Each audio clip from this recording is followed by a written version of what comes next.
On September 21st, 2016, I was there, and I was the enemy. So, how did this happen? The same way I decided many things in my life, a best of 7 coin flip. On one side, a team that had an outside chance of making the postseason. On the other, a team that was most likely mathematically eliminated by then. After the Oakland A's put on a clinic of choking in the AL wildcard game in 2014, they would go through some very hard times. Longtime general manager Billy Beane would be promoted to executive VP after the 2015 season. David Force would take over as GM. For the next 3 seasons, the A's would be hanging out in the basement. 3 straight seasons at the bottom of the AL West, including this one. Over those terrible years, they would have some notable players that would go on to thrive on other teams in the future, because that's how it's always been with this team since I started paying attention to them in 2000. Sonny Gray, Sean Manaea, Josh Reddick, Marcus Semien, Chris Bassett, Max Muncy, Mark Canha, Matt Olson, Matt Chapman, Sean Doolittle, Liam Hendriks, and Blake Treinen, to name a baker's dozen.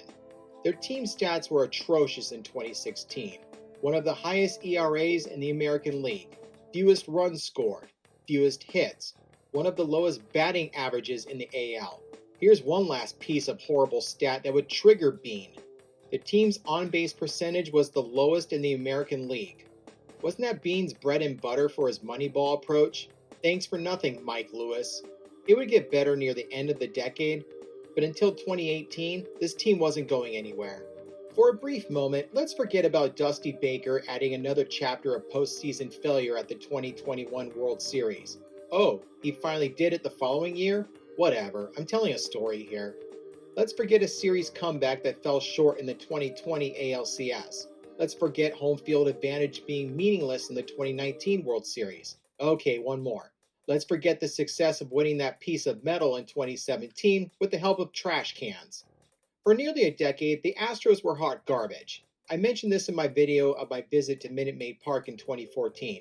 Sure, they didn't finish last in 2014, but they were still terrible.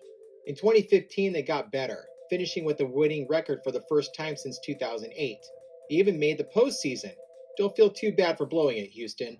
The Royals were playing angry after losing the 2014 World Series. Yeah, you heard me. Going into this game, the Astros were 2 games out of a wildcard spot. As you can tell by the opening, the Houston Astros won the toss. I had the hat I got for my trip to Texas in 2014, and my sister gave me a bright orange Jose Altuve jersey for my birthday in 2015. It was one thing to show up at the Coliseum wearing Giants colors, Yankee colors, Dodger colors, Cubs colors, or Red Sox colors. That was to be expected. Showing up wearing any other team, you were asking for trouble. I didn't put the gear on until I went inside the stadium. Wasn't too keen on getting jumped on the BART ride from Fremont to the Coliseum. But here I was, supporting the team my family in Texas gets behind with good seats on the second deck. Starting on the mound for the Astros was Colin McHugh. McHugh would get his start in 2012 with the Mets before being shipped off to Colorado in the middle of the 2013 season. The Astros would claim him off waivers in the offseason before 2014. He would have 6 good years with the Astros, posting double-digit wins in 3 of those seasons. In 2015, McHugh nearly posted a 20-win season and finished 8th in the Cy Young voting. Then for the next 3 seasons, McHugh would find himself in the reliever role. He would be a free agent at the end of the season and sign with the Red Sox, but he would opt out of the short 2020 season because of the pandemic and issues with his arm. He would play a season with the Rays in 2021 and then join the Braves for the 2022 season, posting respectable numbers in 95 appearances over those 2 years. Starting for the A's, Daniel Mengden. He was another one of those players that would be somewhere else when the 2022 season began. Before his first season in the Bigs in 2016, the man whose mustache that would have made Raleigh Fingers smile was acquired from the Astros in the middle of the 2015 season. He had a middling time in Oakland. After spending most of the 2017 year in the minor leagues, Mengden did a little better in the 2018 and 2019 season. He didn't get much action in the 2020 season due to getting a plethora of surgeries, landing on the COVID list, and then getting designated for assignment after the A's activated him. For the 2021 season, Mengden would play for the Kia Tigers of the Korean League. Then he would return to the States with a brief stint with the Royals for the 2022 season, playing 5 games and then getting designated for assignment. In the first 3 innings, not much happened. Either the batters were retired in order, or the pitcher would give up a hit and get out of the inning without a scratch. In the top of the fourth, the A's gave up 2 hits, but Mengden got out of the inning unscathed. In the bottom of the fourth, the A's would get on the board. Danny Valencia would lead off with a walk.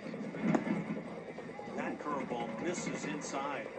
With 1 out, Marcus Semien would hit a single to center. Curveball off the end of the bat, but finds center field. Into second base, Valencia. After Bruce Maxwell struck out, Brett Eibner would get things started. Over the mound. Drive to right field. Springer going back. He's not going to get there. One hop up and out of here. It'll be a ground rule double, and that's a break for the Astros. Nope, that'd be it. Jake Smolinski struck out, side retired. The Astros would have an answer in the top of the fifth. Marwin Gonzalez led off with a walk. Pick up any hits. Gurriel and Correa each with hits in that frame. And a 4-pitch walk. After a Tony Kemp flyout, Jason Castro would draw a walk. This is a ball as the throw down, a good one. And so the Astros will have runners at first and second, a couple of walks in the inning. With Jake Marcinek up, the runners would move a base after Mengden threw a wild pitch. In the dirt, and that kicks away from the catcher Maxwell. He did not get down to block at all, just tried to back it. Oh, that wild pitch would be the least of Mengden's problems in that inning. Roll the clip. On the ground, left side. Marwin come to the plate. He will score. As Marisnick is thrown out, he picks up an RBI, and the Astros tie it at 1 here in the 5th inning. It would stay that way as McHugh would set the A's down in order in the 5th. The Astros were not done. With 1 out, Jose Altuve would get on base with a single. 2-0 line to left field. That'll drop for a hit. So the high fastball gets pummeled by Altuve. His first hit of the day, number 202 on the season. Then Carlos Correa would rip a double, and everyone would marvel at Altuve's speed. Eibner can't get there. This is up against the wall. Altuve streaking to third. He's being sent to the plate. He'll score without a throw. And the Astros take a 2-1 lead on the RBI double by Carlos Correa. Big bad Evan Gattis would make it worse, and I would stand up and scream my catchphrase for a no-doubter. That is out of here. So long, suckers. And the Astros extend the lead now to 4-1. Kemp would hit a triple, and that would be enough to end Mengden's afternoon. Nothing further would happen. But the A's would try to make a game of it. Valencia would lead off the 6th with an infield hit. This part of the country. 1-2 pitch, curveball right off the end of the bat, tap to third.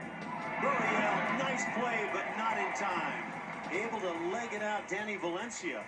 With 2 outs, Bruce Maxwell would cut the lead in half.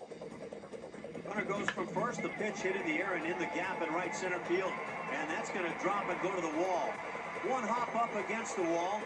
With 2 outs scoring from first base, Danny Valencia, RBI double Maxwell. And the A's cut into that lead. It's now 4-2 here in the 6th.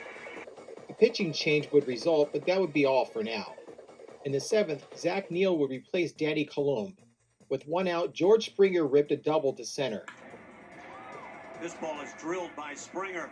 Up and over the head of Eibner. That's up against the wall. Springer gliding easily into second base. He has a 1-out double. Neal uncorked a wild pitch with Yuli Gurriel at the plate.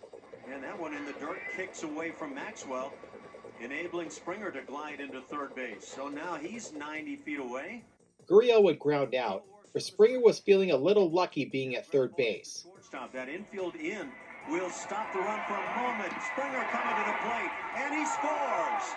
That throw from Alonso into Maxwell. He applied a tag, but Springer appeared to beat it.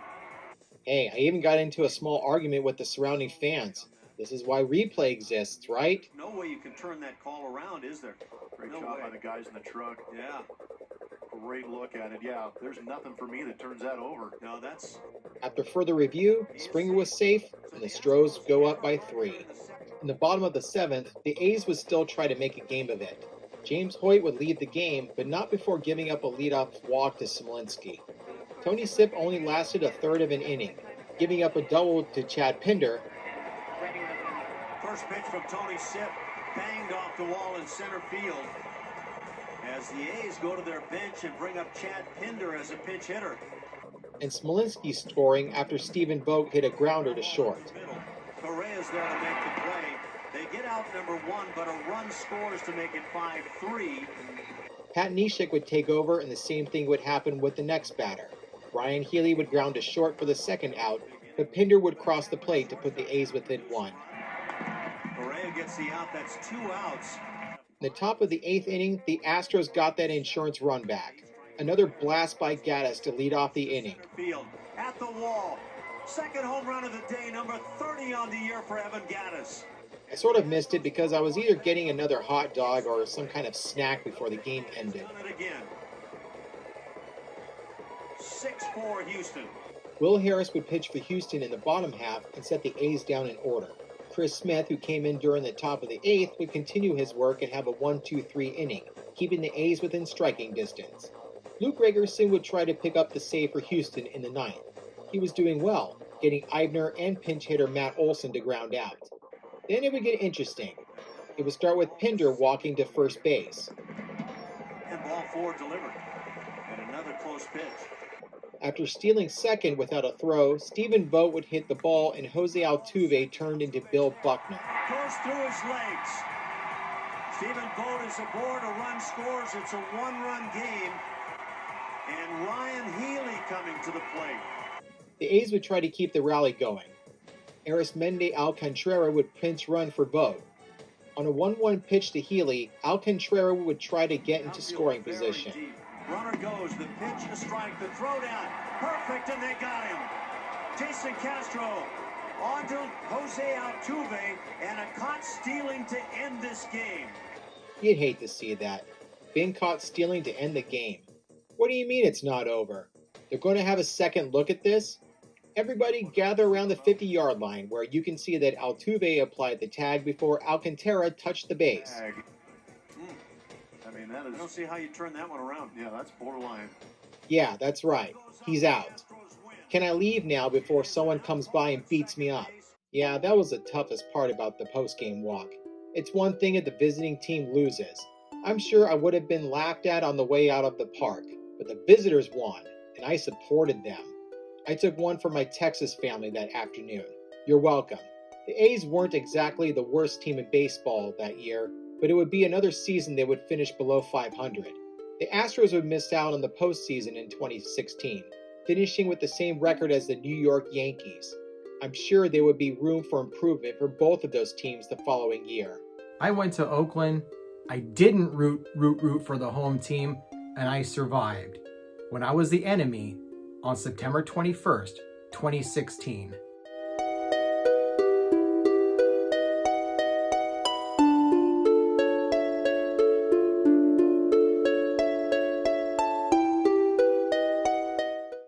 Yep. Never look back. No, go nuts, Twitterverse. Dear.